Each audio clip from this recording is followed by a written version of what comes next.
Luar biasa. Kita di ibadah yang terakhir ya Bapak Ibu. Di tahun 2024 ini ibadah yang terakhir. Belum nanti kita meninggalkan 2024 dan kita masuk ke tahun 2025. Tahun yang dikatakan oleh banyak orang dunia, tahun yang gak baik, tahun yang gak semakin baik. Tapi firman Tuhan juga berkata, benar kan? Firman Tuhan juga berkata, menjelang kedatangan Tuhan. Di akhir zaman itu memang keadaan gak semakin baik. Tapi ada satu hal yang firman Tuhan berkata, biar semua digoncangkan Bapak Ibu. Tapi ada satu yang gak digoncangkan. Kerajaan Allah itu tidak tergoncangkan. Dan kita adalah Bapak Ibu anak-anak kerajaan Allah. Artinya apa? Kita tinggal dalam kerajaan Allah. Artinya apa?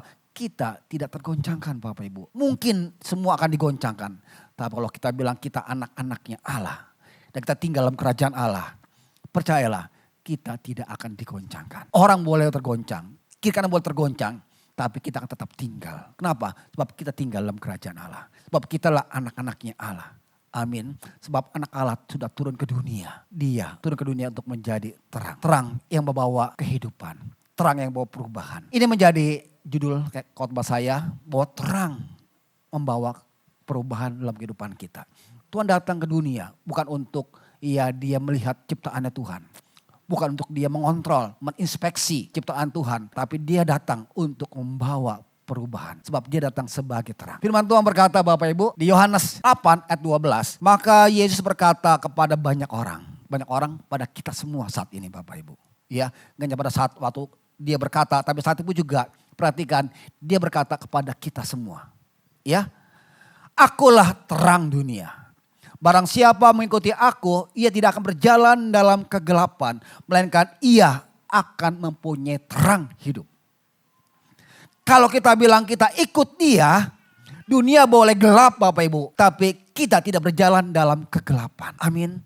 Sebab kita memiliki terang dalam kehidupan kita Bapak Ibu. Tuhan datang ke dunia sebagai terang dunia. Kenapa? Sebab dunia dikuasai kegelapan. Kemarin Natal, Artika sudah sampaikan, dia datang dunia sebagai terang. Ya, sebab dunia dikuasai kegelapan. Dan dia untuk menerangi dunia, kita adalah anak-anak terang. Artinya apa?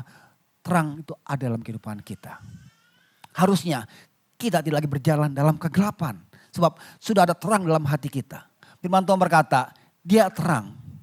Dan dia terang itu memberikan kita kehidupan. Orang yang ikut Tuhan tidak lagi dalam kegelapan karena memiliki terang. Kalau orang dalam kegelapan, apa yang dilihat? Gelap banget, gak bisa lihat apa-apa. Betul kan ya? Kemarin bukan ilustrasi, emang kejadian. Ya Kartika bilang, ya kalau jalan sore tuh di Green Garden tuh ada lampu taman. Kadang lampu tamannya nyalanya suka telah, kadang sudah agak gelap, remang-remang gitu. Dan biasa kalau sore itu banyak orang bawa dogi. Dan seringkali doginya itu nya gak di tempatnya Bapak Ibu. Sembarangan dia. Ya, dan pemiliknya seringkali itu cuek-cuek aja gitu ya. Gak dibersihin, gak di itu ya. Dan akibatnya yang seringkali orang suka menginjaknya. Termasuk juga mungkin Kartika dia menginjak. Ya kenapa? Sebab gak kelihatan jalanan gelap. Taunya apa? Ada wangi-wangi nyium ngikutin dia. Ya, ini wangi apa ini? Nyata ada dogi. Itulah kalau orang jalan kegelapan, dia nggak tahu ya namanya dosa Bapak Ibu. Karena nggak ada terang yang menerangi dia bahwa itu dosa. Nah orang ini Bapak Ibu yang belum menerima terang itu dalam hati dia. Kalau orang sudah menerima terang dalam hati dia, maka hidupnya dia nggak lagi dalam kegelapan. Dia tahu yang mana dosa, yang mana enggak Bapak Ibu. Dan dia gak melakukan karena itu dosa Bapak Ibu. Mati, semua masih mati kan ya. Tapi matinya di neraka Bapak Ibu. Semua orang masih mati. Pasti mati, masalahnya matinya di mana setelah mati. Itu yang kita mesti pikirkan Bapak Ibu. Ada dua tempat nanti setelah mati. Satu di sorga, satu di neraka. Nah orang yang sudah tahu terang, dia berjalan kegelapan. Dia bilang kegelapan dan dia melakukan dosa. Itu jelas nanti mati di neraka Bapak Ibu. Neraka tempat penghukuman. Api neraka sudah menanti. Tapi orang sudah memiliki terang Bapak Ibu. Dia tidak lagi berjalan kegelapan. Dia tahu, oh ini dosa nih. Oh ini gak boleh dilanggar nih. Oh ini bahaya nih. Kan upah dosa maut. Maka dia akan menghindar. Kalau orang sudah memiliki terang dalam hati dia. Masalahnya sudah belum kita memiliki terang dalam hati kita. Natal jangan dirayakan secara harafiah. Woi bulan Desember nih kita Natal. Anak-anak Tuhan yuk ke gereja. Iya banyak hadiah. Banyak souvenir yang menanti. Ada kalender, ada konsumsi, ada yang lainnya. Yuk kita ke gereja, kita Natal. Ada berkat di bulan Desember. Jangan hanya itu Bapak Ibu. Tapi banyak anak-anak Tuhan. Banyak orang Kristen. Kristen tobat kumat. Tobatnya di Desember. Karena tahu Desember Tuhan lahir. Desember ada berkat. Januari sampai Novembernya dia tenggelam lagi. Dia kumat lagi penyakitnya. Dia melakukan dosa. Ini kapal selam Bapak Ibu. Yang hanya muncul ketika di bulan Desember. Ada berkat yang dia dapatkan. Di bulan lainnya dia tenggelam Bapak Ibu. Dengan kesibukannya, dengan dosanya Bapak Ibu. Jangan seperti itu. Harusnya kita sebagai anak Tuhan merayakan Natal itu bukan di bulan Desember. Sebab Tuhan datang. Iya, bukan untuk dunia ini. Di Lukas dikatakan, ia melahirkan seorang anak laki-laki. Anaknya yang sulung, ini bicara tentang Maria. Ya, Maria melahirkan seorang anak laki-laki, itu namanya Yesus. Anaknya yang sulung, lalu dibungkusnya dengan lampin, dia dengan kain, dibaringkannya dalam palungan. Karena tidak ada tempat bagi mereka, bagi Yesus dan orang tuanya di rumah penginapan. Yesus ketika lahir, dia ditolak.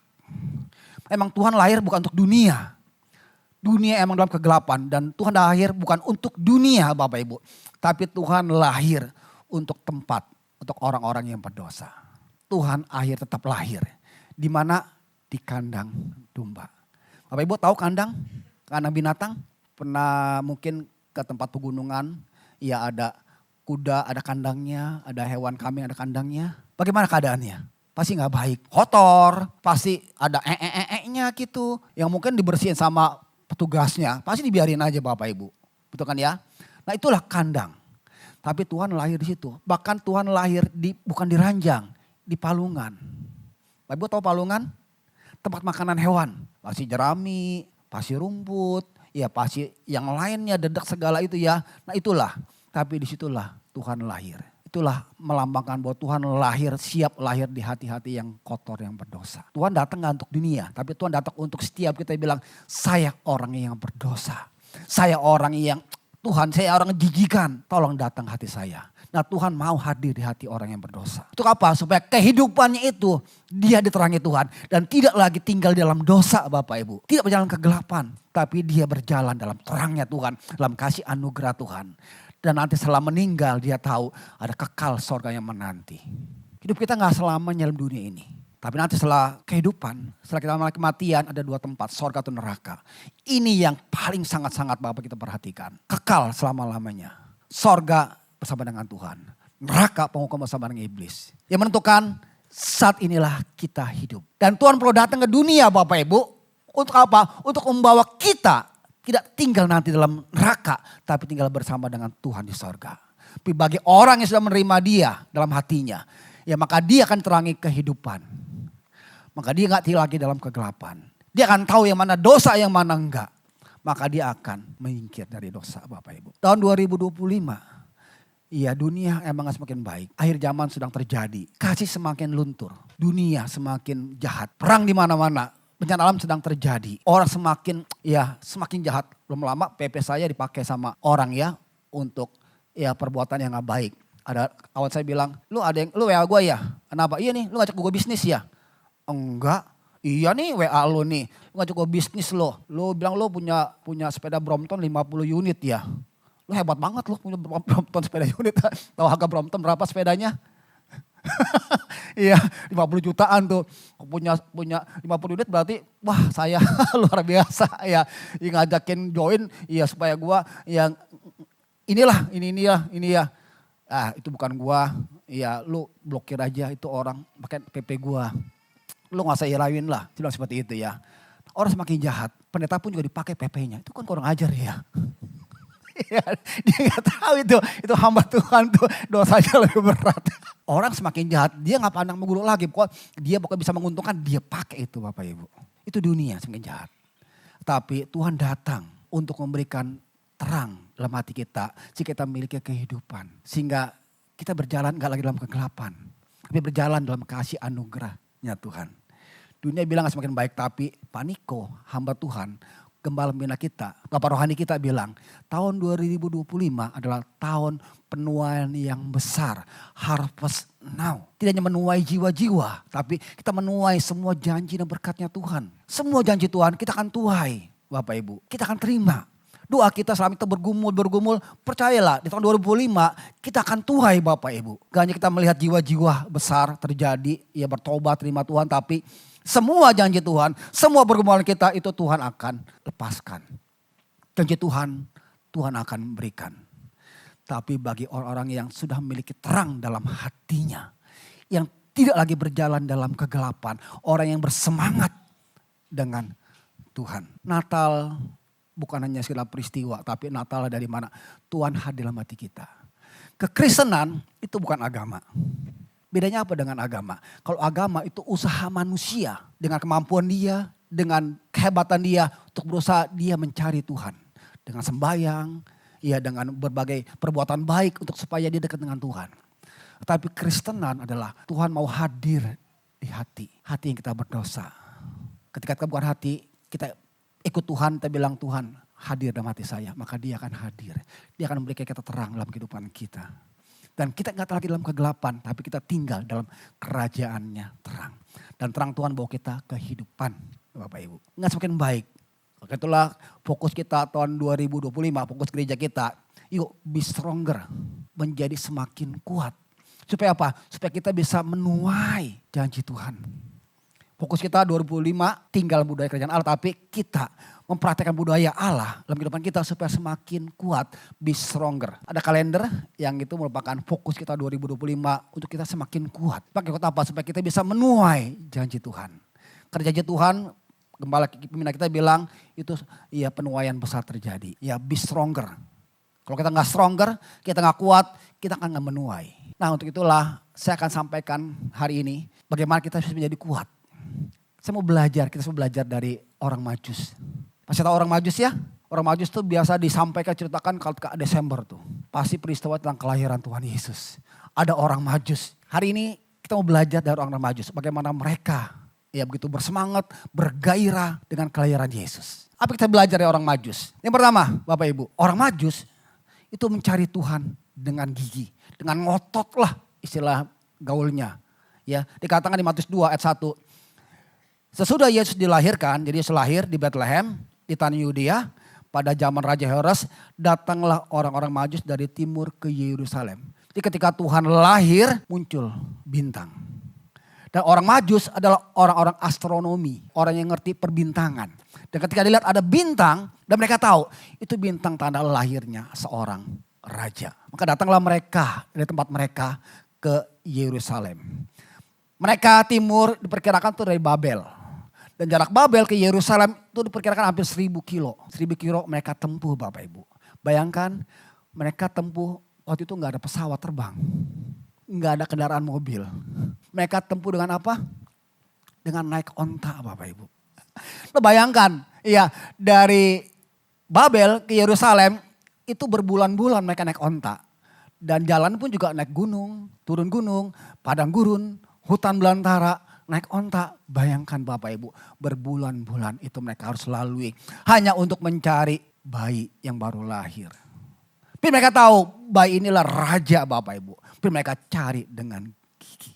Ini yang Tuhan mau untuk kita lakukan juga di tahun 2025. Mulai hari ini cari Tuhan dengan lebih lagi ngotot Bapak Ibu. Artinya apa? Kita terus bersemangat dengan Tuhan. Jangan pernah kendor dengan Tuhan. Karena Tuhan gak pernah kendor dengan kita. Tuhan bergairah dengan kita.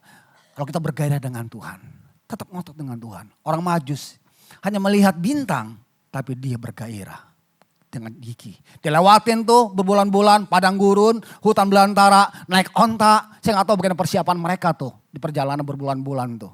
Tapi mereka lalui hanya untuk mencari bayi. Yang mereka percaya itu raja.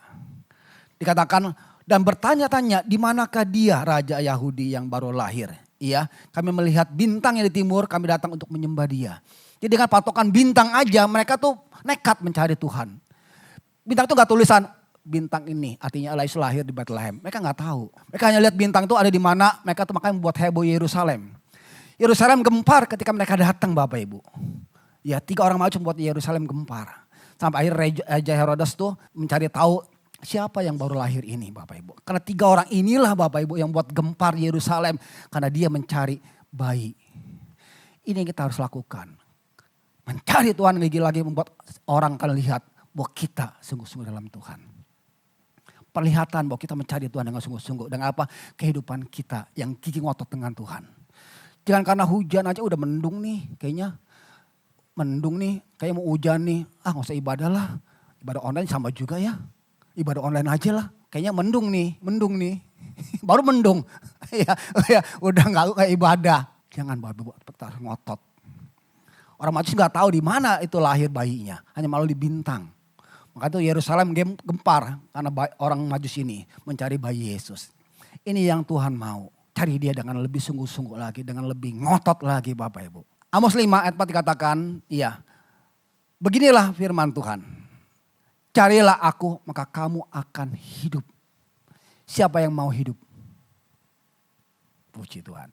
Tuhan gak hanya memberikan kita hidup tapi Tuhan memberikan kita kehidupan. Aku datang untuk memberikan kau hidup dalam segala kelimpahan. Jadi yang Tuhan berikan itu gak hanya kita hidup tapi kehidupan Bapak Ibu. Tapi yang Tuhan mau, carilah Tuhan dengan gigi, dengan ngotot Bapak Ibu. Jangan karena ada halangan dikit, karena ada wah banyak kempes nih. Ah udahlah gak usah ke gereja lah. Ya kan bisa naik Grab, bisa naik ojek gitu ya. Bisa naik ini ya. Jangan karena halangan kecil kita gak cari Tuhan. Aduh kayaknya suasana liburan nih, Desember nih. Mendung lagi nih. Ah udah gak usah ke gereja lah. Karena itu aja kita gak ke gereja Bapak Ibu. Karena itu aja kita gak mencari Tuhan. Tinggalkan itu Bapak Ibu. Kita ada saat ini mau karena kebaikan Tuhan. Yuk kita refleksikan. Kita evaluasi bagaimana kehidupan kita sepanjang tahun 2025 ini. Apa kita sudah belum mencari Tuhan dengan gigi, dengan ngotot? Ya kalau belum, yuk 2025 jangan lagi terpakai tahun 2024. Kita pasti akan, tapi kita harus semakin kuat. Be stronger. Artinya apa? Kita harus semakin kuat. Mencari Tuhan semakin gigi lagi. Ini yang fokus kita 2025. Yuk kita menjadi semakin kuat. Menjadi semakin gigi cari Tuhan lagi. Tuhan berkata, Matius 6 ayat 33, carilah dahulu kerajaan Allah dan kebenarannya. Maka semua itu akan ditambahkan kepadamu. Apa yang ditambahkan? Itu dicari oleh orang dunia. Dengan ini kan bisa beli makanan, bisa beli minuman, bisa beli pakaian, bisa beli rumah, bisa beli semuanya ya. Itu dicari dunia. Tapi Tuhan bilang, semua akan ditambahkan kepadamu kalau engkau mencari aku dengan gigi. Mencari Tuhan terlebih dahulu. Ini yang Tuhan mau. Untuk kita seperti orang Majus mencari Tuhan dengan gigi. Dengan ayo bersemangat lebih lagi. Dengan extra mile. Minggu tetap ibadah. Live tetap live. Doa tetap doa. Saat mesbah pagi tetap saat mesbah pagi. Tidak ada halangan. Lakukan terus Bapak Ibu. Tuhan akan bergairah kalau kita bergairah. Mendekatlah kepada Tuhan maka aku mendekat kepadamu. Yakobus berkata seperti itu Bapak Ibu. Mendekatlah kepada Tuhan maka Tuhan mendekat kepadamu. Jadi seberapa dekat dengan Tuhan dengan kita. Itulah karena kita dekat dengan Tuhan. Tuhan yang menunggu aksi kita baru dia berespon. Kalau dia lihat aksi kita dekat dengan Tuhan maka dia akan beraksi dekat dengan kita. Maka dia gak sayang-sayang lagi dengan berkatnya anugerahnya. Semua kembali kepada kita. Kita mau gak hidup dalam kasih anugerah Tuhan. Kalau mau jadilah orang Majus yang cari Tuhan dengan hanya bintang. Mereka lalui 1000 kilometer naik onta. Untuk mencari bayi yang mereka gak tahu seperti apa bayinya, di mana lahirnya. Mereka gak tahu tapi mereka bergigi, bersemangat cari. Oke yang kedua, tapi belajar dari orang Majus. Yang kedua, Matius 2 ayat 10 katakan, ketika mereka melihat bintang itu sangat bersukacitalah mereka. Ketika mereka melihat bintang itu bersukacitalah dan mereka bergerak mencari bintang tersebut. Ya, dan ketika mereka dapatkan bayi tersebut Bapak Ibu, mungkin di luar ekspektasi mereka. Mereka pikir ini raja lahir di istana. Karena itulah mereka datang ke Yerusalem ke istana Raja Herodes. Karena pikir ini raja pasti lahir di istana. Tapi itu di luar perkiraan mereka. Ternyata bayi Yesus lahir bukan di istana, di kandang domba, dibandingkan di palungan. Tapi itu gak menghalangi mereka untuk mereka tetap bersuka cita. Karena mereka tahu walaupun lahir di kandang, dibandingkan di palungan, tetap raja. Demikian juga orang sini bilang walaupun raja lahir di kandang, di palungan tetap dia adalah raja. Dan dia bersuka cita tetap. Ini harus kita miliki Bapak Ibu, bersuka cita. Sebab perasaan gembira, kegirangan yang mendalam yang muncul dalam hati kita itu karena Tuhan. Ini yang Tuhan mau. Sukacita kita itu sukacita dalil Tuhan yang timbul karena ada Tuhan dalam hati kita. Karena terang Tuhan di hati kita, bukan karena faktor eksternal. Ya, kita gak diberkati, kita dalam pergumulan, tapi kita tahu ada Tuhan dalam hati kita. Tetap kita bisa bersuka cita. Jadi bersuka citalah dalam Tuhan. Karena bersuka cita dalam Tuhan tuh gak terpengaruh dari faktor eksternal. Paulus berkata di Filipi Filipi 4 ayat 4, bersukacitalah senantiasa dalam Tuhan. Kali lagi, kukatakan bersukacitalah. Tuhan bilang, ya bersukacitalah dalam aku. Ya, sebab sukacita dalam aku tidak pengaruh dari luar, tapi karena dari dalam hati yang sudah diterangi oleh kasih Kristus. Roma 8 ini menjadi ayat favorit, ayat pegangan saya dalam kehidupan saya hari-hari, bahwa Allah bersama dengan saya. Ya, turut bekerja dalam kehidupan saya. Segala sesuatu yang terjadi di hidup saya, itu Tuhan bersama dengan saya. Dan semuanya itu ada kebaikan yang akan saya dapatkan. Tidak hanya saya diberkati oleh Tuhan, saya bersukacita dan saya percaya Tuhan dalam hati saya. Ketika saya pergumulan, dalam masalah, dalam sakit penyakit pun juga, saya percaya Tuhan bersama dengan saya. Dan ada kebaikan yang pasti akan saya alami. Amin. Jadi gak ada alasan bagi saya untuk gak bersukacita. Orang yang bersukacita pasti akan menerima janji Tuhan. Jadi kondisi apapun juga Bapak Ibu Saudara semua, gak ada alasan untuk gak bersukacita. Bapak Ibu Saudara saat ini, semua karena anugerah kebaikan Tuhan. Iya, dan tahun 2025 percayalah ada penuaian yang besar yang akan kita dapatkan kalau kita bersukacita. Jadi ayo bersukacita. Persoalan boleh ada, tapi itu enggak mengganggu kita bersukacita. Tapi kita tahu ada Tuhan dalam hati kita. Terang Tuhan membuat kita bersukacita. Dan kita enggak melakukan lagi pelanggaran dosa. Karena dosa membuat akhirnya kita kehilangan kasih anugerah Tuhan. Jadi ayo bersukacitalah. Orang Majus ketika melihat bayi Yesus tuh di luar ekspektasi mereka. Lahirnya bukan di istana, bukan di ranjang, tapi di bayi, di kandang dan di palungan. Tapi mereka tetap bersukacita. Ya, karena mereka tahu ini raja. Demikian juga harusnya kita bersukacita. Karena Tuhan sudah ada di hati kita. Yang menerangi kehidupan kita.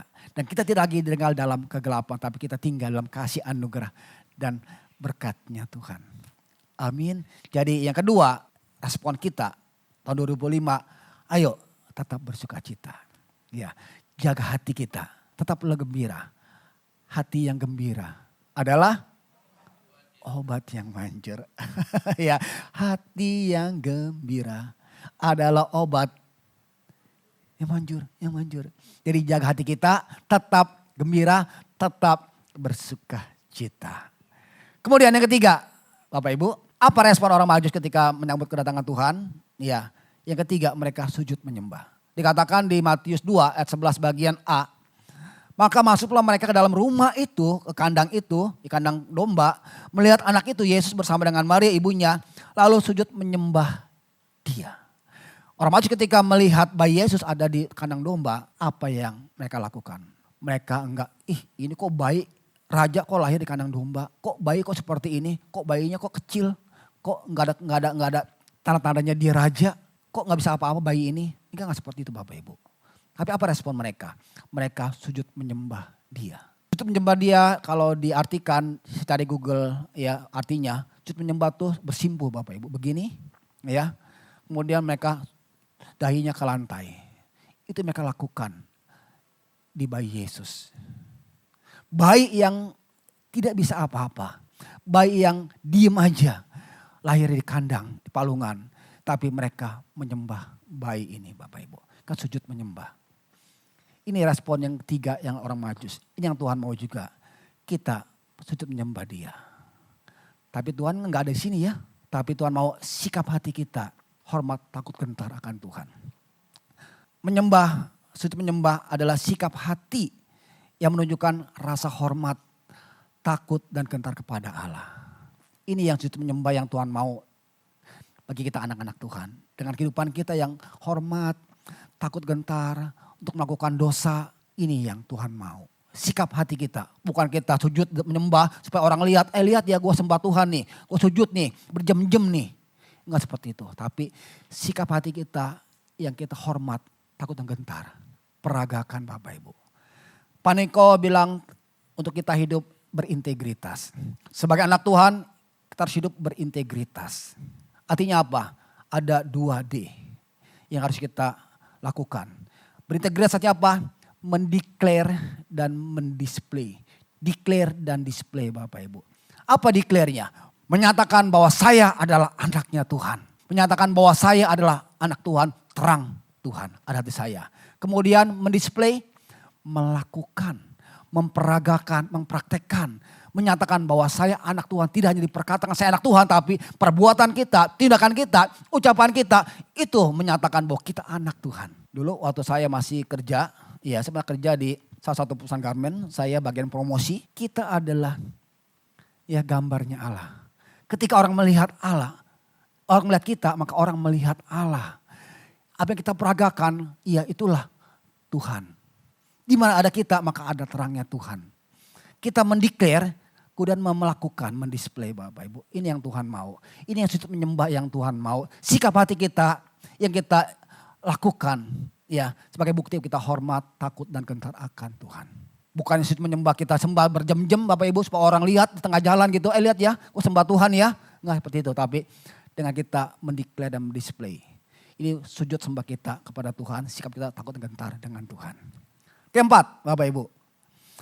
Bagaimana respon orang Majus ya ketika menyambut kelahiran sang raja?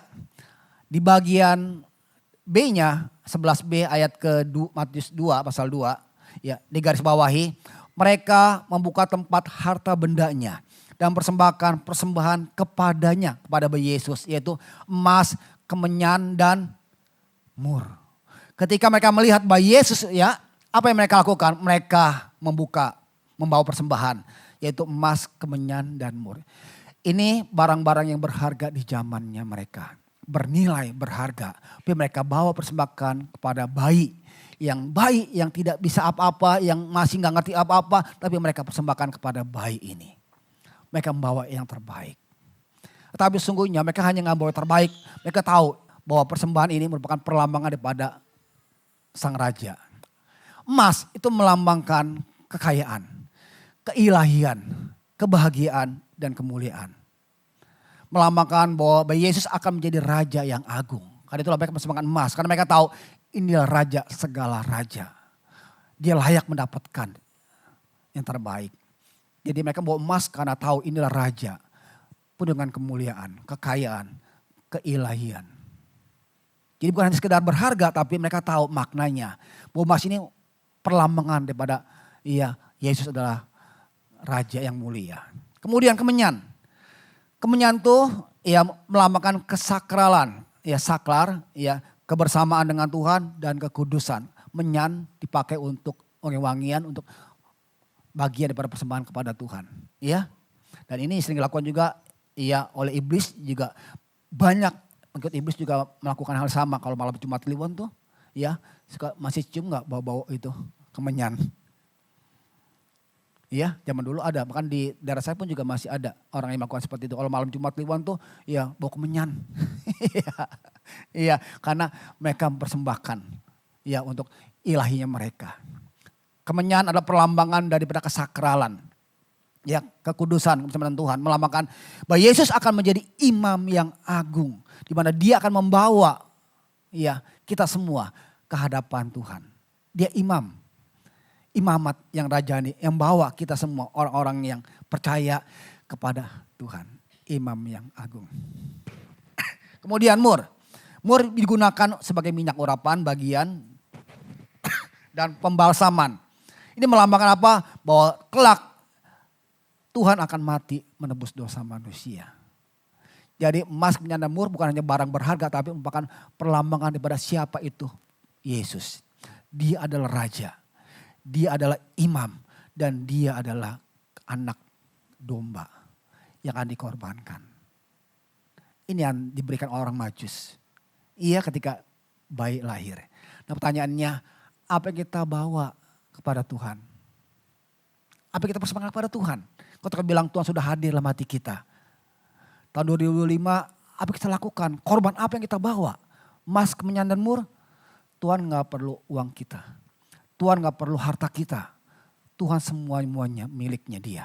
Hidup kita miliknya dia. Iya, orang seringkali masih menyalahkan perpuluhan bayar gak ya? Ini boleh gak ya? Ini persembahan ini ya. Itu semua miliknya Tuhan. Tuhan gak perlu uang kita. Apa yang Tuhan mau dari kita? Roma 12:1. Iya, kamu mempersembahkan tubuhmu sebagai persembahan yang hidup, yang kudus, yang berkenan kepada Allah. Itulah ibadahmu yang sejati. Ini yang Tuhan mau daripada kita untuk kita membawa yang terbaik. Apa? Hidup kita, tubuh kita yang masih ada saat ini. Jangan nanti ajalah kalau sudah sakit, sudah nggak bisa apa-apa lagi, sudah nggak kerja, baru saya bawa kepada Tuhan. Baru Tuhan pakai. Tuhan mau hidupmu, tubuhmu yang masih hidup, bawalah sebagai persembahan. Yang hidup, yang kudus berkenan kepada Tuhan. Itulah ibadah sejati. Artinya apa? Seluruh badan kita, apa yang kita miliki, pakailah untuk kemuliaan nama Tuhan. Karunia, talenta, uang, harta, semua pakailah, bawalah kepada Tuhan untuk dipakai untuk kemuliaan nama Tuhan. Kita ada semua karena anugerah kebaikan Tuhan. Hidupmu bukan milikmu lagi, tapi miliknya Tuhan. Pakailah untuk kemuliaan nama Tuhan. Persembahkanlah itu kepada Tuhan. Bawalah kepada Tuhan. Tuhan pakai hidup saya untuk kemuliaan nama Tuhan. Bukan artinya Bapak Ibu jadi pendeta semua ya. Enggak. Pakai hidup Bapak Ibu untuk menjadi berkat di mana Bapak Ibu berada. Dengan apa? Kepintaran, kepandaian, dengan perkataan, tindakan, perbuatan, dengan harta. Pakailah itu untuk menjadi berkat untuk memuliakan nama Tuhan. Supaya kita mendeklar dan mendisplay dan orang melihat ada Tuhan dalam hati kita. Bahwa Tuhan hidup dalam hati kita. Kita memiliki kehidupan terimpartasi Bapak Ibu. Ini yang Tuhan mau untuk kita ke depannya. Tahun 2025 untuk kita menjadi be stronger. Menjadi semakin kuat. Caranya apa? Cari Tuhan dengan lebih gigih lagi. Ayat next terakhir kesimpulannya. Tahun 2025 Tuhan mau kita seperti orang Majus. Menjadi semakin kuat. Be stronger dengan apa? Mencari Tuhan dengan semakin gigih. Tetap bersukacita dalam segala keadaan. Sujud sembah Dia melalui kehidupan kita. Yang muliakan nama Tuhan. Sikap hati kita yang takut, hormat, dan gentar. Kalaupun orang gak lihat, tetap kita takut dan gentar dengan Tuhan. Seperti lagu Sekolah Minggu ya. Pegang. Mata Tuhan melihat apa yang kita perbuat. Tidak kita lakukan, Tuhan melihat loh. Orang gak lihat tapi Tuhan lihat. Karena itulah lakukanlah perbuatan yang dimana sebagai tanda kita takut, hormat, dan gentar dengan Tuhan. Orang gak lihat, gak perlu. Tapi Tuhan melihat kita. Ini sembah sujud yang Tuhan mau atas kita semua. Kemudian bawalah hidup kita sebagai persembahan yang hidup, yang kudus, yang berkenan kepada Tuhan. Inilah yang Tuhan mau menyenangkan Tuhan. Natal bukan di bulan Desember kita rayakan. Tapi seharusnya Natal kita rayakan senantiasa. Sebab Natal artinya apa? Tuhan lahir di hati kita. Dan kapan Tuhan lahir? Tuhan lahir setiap saat di hati kita. Dan ketika Dia lahir maka kita akan terangi terangnya Tuhan. Terang yang bawa kita kehidupan. Tuhan gak mencari orang-orang yang pintar, orang pandai. Tapi Tuhan mencari orang-orang yang berdosa, yang mau buka hati dan Tuhan tinggal. Musik bisa naik ya. Ada lagu ya, Natal di hatiku. Ya, seperti palungan, tempatnya kotor tapi Tuhan mau dibaringkan. Demikianlah hidup kita, hati kita. Tuhan mau tinggal kalau kita buka hati kita.